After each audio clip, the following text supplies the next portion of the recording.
हर छठ व्रत का त्योहार भादो माह के छठ को मनाया जाता है। यह दिन अपने आप में अद्भुत है। गर्भवती और संतान प्राप्ति की इच्छा रखने वाली महिलाएं और अखंड सौभाग्य के लिए इस व्रत और पूजा को किया जाता है। यह व्रत सर्वोत्तम व्रतों में माना जाता है। देर न करते हुए आरंभ करते हैं। दो कथा हैं, जो कि एक तो मथुरा और वृंदावन की है और दूसरी एक कथा है जो कि एक ग्वालिन की है। तो दोनों कथा का इस वीडियो में श्रवण करेंगे। आरंभ करते हैं। बोलिए श्री कृष्ण गोविंद हरे मुरारी, हे नाथ नारायण वासुदेवाय। जय श्री कृष्णा, जय हो छठी मैया की जय। श्री गणेश जी महाराज, हर हर महादेव। मथुरा के राजा कंस अपनी बहन देवकी को विवाह के उपरांत विदा करके ले जा रहे थे, तो आकाशवाणी के वचन सुन की देवकी का 8वां गर्भ तेरी मृत्यु का कारण बनेगा, यह जानकर बहन बहनोई को कारागार में डाल दिया और वसुदेव देवकी के 6 पुत्रों को एक एक करके कंस ने मार डाला। जब 7वें बच्चे का जन्म समय नजदीक आया, तो देवर्षि नारद जी ने वसुदेव और देवकी से मिलने पहुंचे और उनके दुख का कारण पूछा। इसी जो यह कारण था, इस कारण देवकी को हलषष्ठी व्रत की रखने की सलाह देव ऋषि नारद ने दी। देवकी ने नारद जी के कहे अनुसार हलषष्ठी व्रत की महिमा और कथा पूछी, तो नारद जी ने पुरातन कथा को कहना आरंभ किया।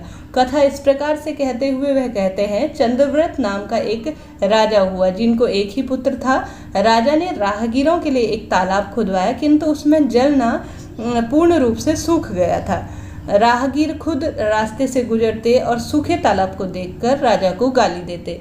इस खबर को सुनकर राजा बहुत दुखी हुआ कि मैंने तालाब खुदवाया, परंतु मेरा धन और धर्म दोनों व्यर्थ हो गया। उसी रोज रात राजा को स्वप्न में वरुण देव ने दर्शन देकर कहा कि यदि तुम पुत्र की बलि इस तालाब में दोगे तो यह जल से भर जाएगा। सुबह राजा ने स्वप्न में कही हुई बात दरबार में सुनाई और कहा कि मेरा धन और धर्म भले ही व्यर्थ हो जाए, पर मैं अपने पुत्र की बलि नहीं दूंगा। यह बात लोगों से होता हुआ राजकुमार तक पहुंचा, तो वह सोचने लगा कि अगर मेरी बलि से तालाब में पानी आ जाए तो लोगों का भला हो जाएगा। यह सोचकर राजकुमार अपनी बलि देने तालाब में बैठ गया। अब वह तालाब पानी से लबालब भर गया। जल के जीव जंतु और तालाब परिपूर्ण हो गए। इकलौते पुत्र की बलि हो जाने से राजा बहुत दुखी होकर वन में चला गया। वहाँ 5 स्त्रियां व्रत कर रही थी, जिसे देखकर राजा ने पूछा, कौन सा व्रत और क्यों कर रही हो? पूछने पर स्त्रियों ने हलषष्ठी व्रत की संपूर्ण विधि विधान बताया। उसे सुनकर राजा वापस नगर की ओर गया और अपनी रानी के साथ इस व्रत को करने लगा। व्रत के प्रभाव से राजपुत्र तालाब से जीवित होकर बाहर निकल आया। राजा परिवार सहित हलषष्ठी माता के जय जयकार सुनकर सुखपूर्वक पूरा जीवन व्यतीत करने लगा। अब नारद जी ने देवकी से हलषष्ठी व्रत की अन्य कथा कहना शुरू किया। उन्होंने कहा कि उज्जैन नगरी में 2 सौतन रहती थी। एक का नाम रेवती और दूसरा का नाम मानवती था। रेवती को कोई संतान नहीं थी, जबकि मानवती के 2 पुत्र थे। रेवती अपने सौत के बच्चों को देखकर हमेशा सौतीला डहा करती थी और उसके पुत्रों को मारने के जतन ढूंढती थी। एक दिन उन्होंने मानवती को बुलाकर कहा कि तुम्हारे बहन के जो बच्चे हैं, मायके से कुछ राहगीर आप सभी को बुला रहे हैं। उन्होंने बताया कि तुम्हारे पिताजी बहुत बीमार हैं और तुम्हें देखना चाहते हैं। पिता की बीमारी की खबर सुनकर मानवती दुखी हुई। रेवती कहने लगी कि बहन, तुम शीघ्र अपने पिता से मिलने चली जाओ। तुम्हारे आने तक मैं तुम्हारे बच्चों का ध्यान रखूंगी। सौत के बात को सच मानकर वह अपने पुत्रों को रेवती के हाथों में सुरक्षित देकर मानवती पिता से मिलने चली गई। अब रेवती बच्चों को मारने का अच्छा मौका जानकर उन बच्चों को मारने के लिए जंगल में फेंक आई। इधर मानवती जब मायके पहुंची तो पिता को स्वस्थ देखकर अपनी सौत की कही हुई बातों को ध्यान में करते हुए उसने सकुशल सबकी कुशल क्षेम पूछी। और अब मानवती के माता पिता ने अनहोनी के संदेह से पुत्री को जाने के लिए कहा, परंतु मानवती के माता ने कहा कि पुत्री, आज हलषष्ठी माता का व्रत का दिन है। अगर तुम भी पुत्रों की दीर्घायु की कामना से यह व्रत करती हो, आज के जगह कल चली जाना। माता की सलाह मानकर मानवती पुत्रों की जो स्वास्थ्य है उनके लिए हलषष्ठी माता का व्रत पूजन इत्यादि कर दूसरे दिन अपने घर जाने के लिए निकली। रास्ते में वही जंगल पड़ा और वहाँ उसने अपने बच्चों को खेलते कूदते हुए पाया। वह उनसे पूछने लगी कि तुम लोग यहाँ कैसे आए। तब पुत्रों ने बताया कि आपके चले जाने पर हमारी दूसरी माता रेवती ने हमें मारकर फेंक दिया था।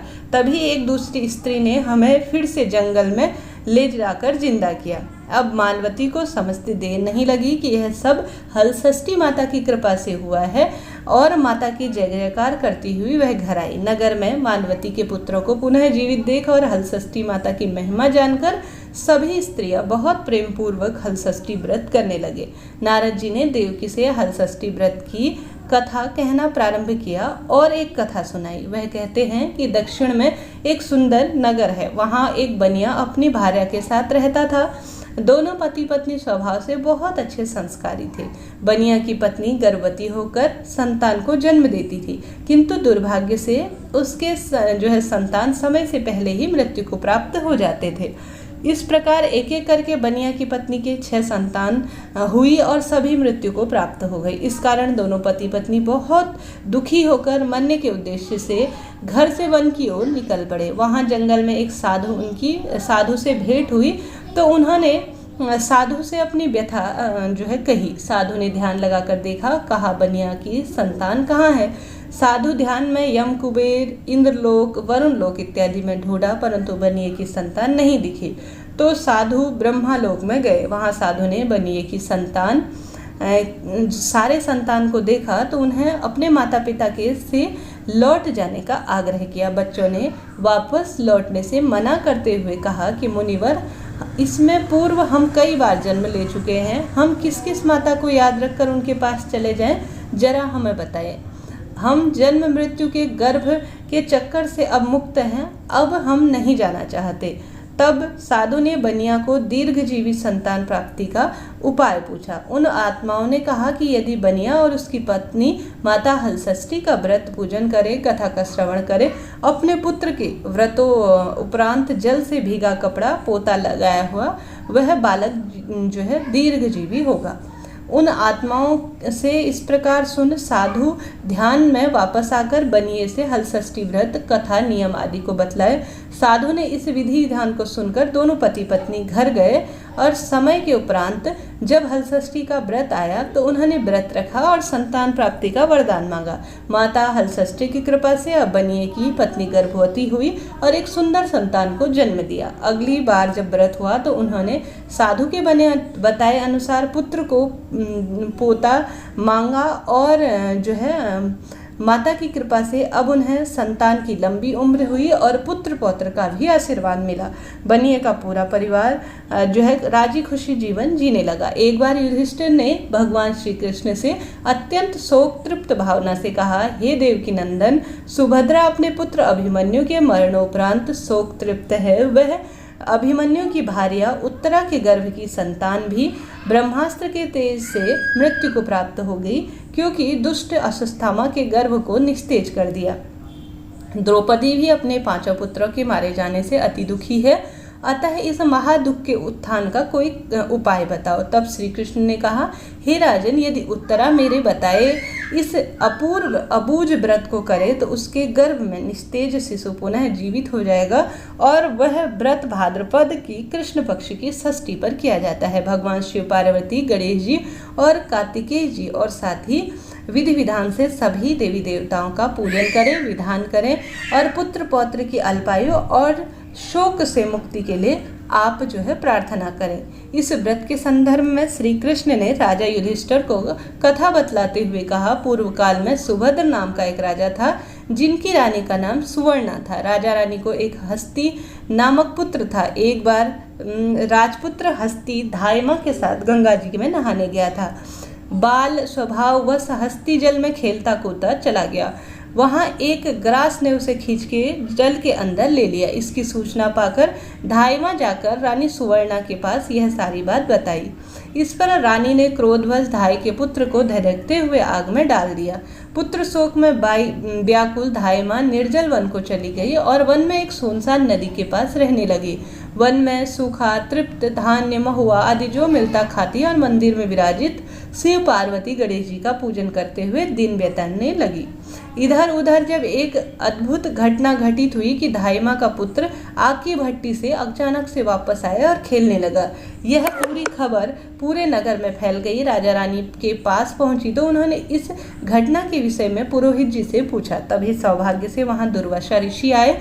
राजा रानी ने ऋषि का पूजन कर धाई पुत्र के जीवित होने का कारण पूछा तो दुर्वासा जी ने कहा, राजन, आपके डर से धाई जंगल में एकांत में व्रत कर रही है। वह सब जो है उसी व्रत का प्रभाव है। अब राजा रानी सभी नगर वासियों के साथ दुर्वासा की अगुवाई में उस जंगल में धाई माँ के पास पहुंचे और उनसे जानकारी ली इस व्रत की। तब धाई माँ ने कहा, राजन, मैं पुत्र शोक से दुखी होकर यहाँ रहने लगी और यहाँ व्रत ग्रहण कर शिव पार्वती, गणेश जी, स्वामी कार्तिकेय जी का पूजा करने लगी और सुखात्र, धान्य, महुआ आदि खाकर अपना जीवन बिताने लगी। रात में स्वप्न में शिव परिवार के दर्शन हुए और कहा गया कि तुम्हारा पुत्र जो है दोबारा से जीवित हो उठेगा।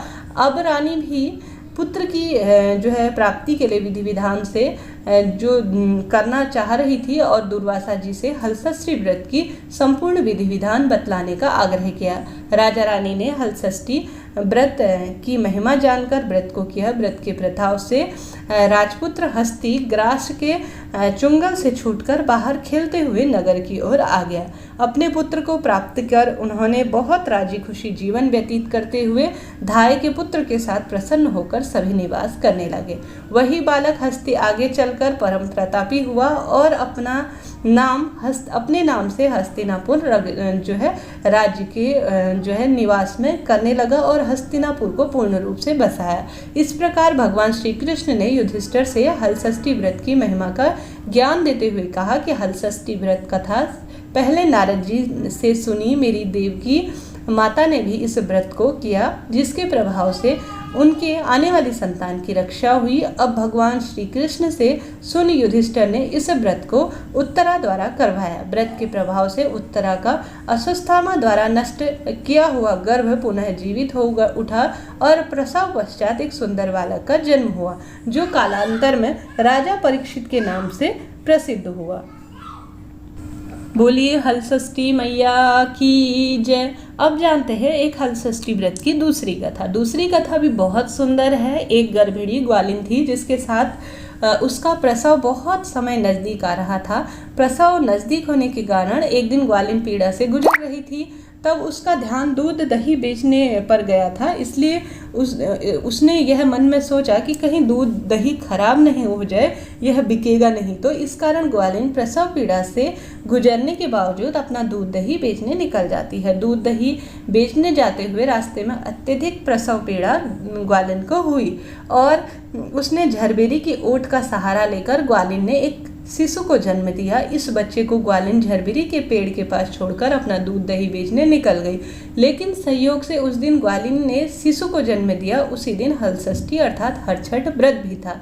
ग्वालिन ने गाय और भैंस का दूध मिलाकर बेचना शुरू किया और बाद में जिस गांव में दूध बेचने गई वहां कहीं भैंस का दूध है। इस तरह से ग्वालिन ने मिलावट कर दूध को बेचना शुरू कर दिया। जैसा कि इस व्रत में गाय का दूध जो है काम में नहीं लिया जाता, भैंस का दूध जो है काम में लिया जाता है। तो झूठ बोलकर उस ग्वालिन ने दूध बेचना आरंभ कर दिया कि यह भैंस का दूध है। झरबेरी पेड़ के पास ग्वालिन का बच्चा जो अकेला खेल रहा था, वहीं पास में अपना किसान हल लेकर हल जोत रहा था। हल में बांधे हुए जो बैल थे वह अचानक भड़क गए और ग्वालिन के बच्चे पर हमला कर दिया और वह मृत्यु अर्थात जो बालक था उसकी मृत्यु हो गई। इस घटना के बाद से ही हलषष्ठी व्रत की कथा लोकप्रिय हुई और हलषष्ठी व्रत को कथा करने का विधान कहा गया।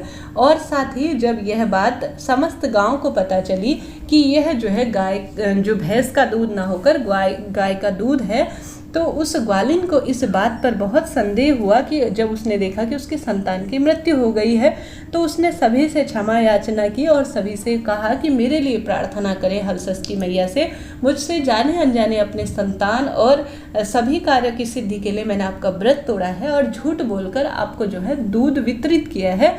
तब जो है सभी माताओं ने हलषष्ठी माता से प्रार्थना की। तो उस व्रत के प्रताप से हलषष्ठी माता ने उसकी सुनी, उसने भूल चूक के लिए क्षमा मांगी और उसका पुत्र दोबारा से उसे प्राण शक्ति आ गई। इस तरह से यह सुंदर सी सरल सी कथा है। मैंने आपको बतलाने का प्रयत्न किया। वीडियो उपयोगी उचित रहा हो तो लाइक करें, शेयर करें, सब्सक्राइब करें।